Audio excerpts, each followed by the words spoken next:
بسم اللہ الرحمن الرحیم۔ السلام علیکم۔ ابن عساکر میں ہے کہ حضرت معاویہ رضی اللہ تعالی عنہ کے زمانے میں مسلمانوں نے جہاد کیا، جس میں حضرت عبد الرحمن بن خالد رضی اللہ تعالی عنہ امیر لشکر تھے۔ مسلمانوں میں سے ایک شخص نے مال غنیمت میں سے 100 رومی دینار چرا لیے۔ جب لشکر وہاں سے لوٹ کر واپس آ گیا تو اسے سخت ندامت ہوئی۔ وہ ان دیناروں کو لے کر امیر لشکر کے پاس آیا، لیکن انہوں نے ان کے لینے سے انکار کر دیا کہ میں اب لے کر کیا کروں؟ لشکر تو متفرق ہو گیا، کیسے بانٹ سکتا ہوں؟ اب تو اسے اپنے پاس ہی رہنے دے، قیامت کے دن اللہ تعالیٰ کے پاس ہی لانا۔ اس نے صحابہ کرام رضوان اللہ علیہم سے پوچھنا شروع کیا، لیکن ہر ایک یہی جواب دیتا رہا۔ یہ مسکین ان دیناروں کو حضرت معاویہ رضی اللہ تعالی عنہ کے پاس لایا اور کہا کہ آپ انہیں لیجئے، لیکن آپ نے بھی نہ لیے۔ اب یہ روتا پیٹتا وہاں سے نکلا۔ راستے میں اسے حضرت عبداللہ بن شائر رحمۃ اللہ علیہ ملے۔ یہ بہت بڑے فقیہ تھے۔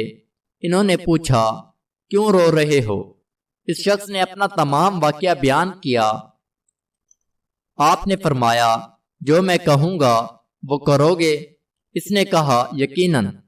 آپ نے فرمایا، جا کر 20 دینار حضرت معاویہ رضی اللہ تعالی عنہ کو دے آؤ، اور باقی کے 80 دینار اللہ کی راہ میں اس پورے لشکر کی طرف سے خیرات کر دو۔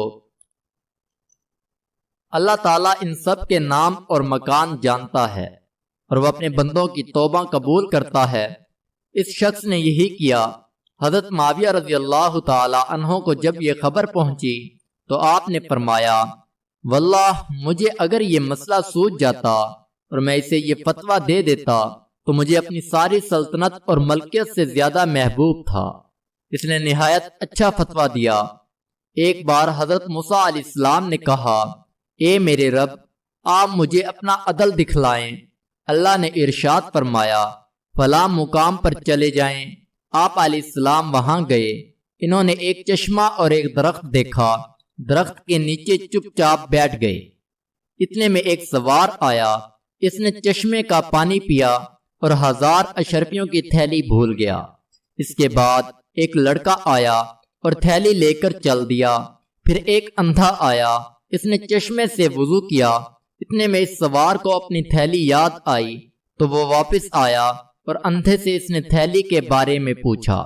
وہ بولا، مجھے تو نہیں ملی۔ اس نے اس اندھے کو اتنا مارا کہ وہ مر گیا۔